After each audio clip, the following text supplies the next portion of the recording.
Dunyo bo'yicha nomer 1 shashlik bari G'ijduvonniki, Buxoroliklar. Dubayda Buxoroning shashlisi ochildi do'stlar. Hozir biz mehmonga keldik. Joyida ko'rib chiqamiz sizlar bilan.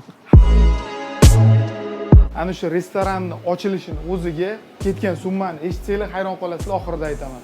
Akamiz Buxorodan, G'ijduvondan kelganlar mana. Dubayda manziliga borib, joyida любой joyga shashlik qilib beraman deyapsiz, aka. Ko'ralar bilan birga borlar. Videodan hidi borganda zo'r bo'lardi. Nodir aka aynan shu restoranning asoschisi hisoblanadilar. Dubaydagi go'sht bilan shunaqa shirin shashlik chiqara olasizmi Buxoroning shashlisini?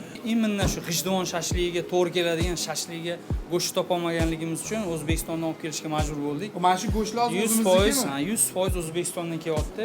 Haqiqatan chista O'zbekistondan o'zimizga borib toza go'shtlarni olib kelyapmiz. O'zbek shashlik fast food stilini birinchi marta ochildi. O'shaning uchun kelib mazasini ko'ringlar, baho beringlar. Rahmat. Barakasini bersin. Charchamang. Biz hozir restoranning ichiga kirib kelyapmiz. Bu turgan joyimiz hozir Motor City rayoni nomi va targoviy kompleksi ichida mana shunaqa manzara yaratilgan, buni ko'ringlar. Do'stlar, bizning zakazimiz yetib keldi. Mana bunaqa podachalarda shashlik, ko'rani o'zida pishirilgan, qizdirib olingan non, salat va mana bunaqa brendoviy kompotlari bilan. Va ta'mini videodan oldin hozir ko'rishga ulgurdim.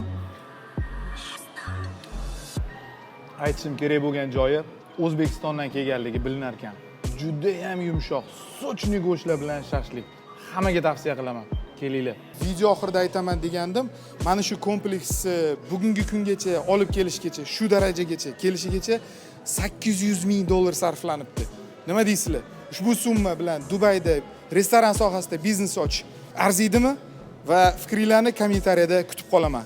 Hammaga omad.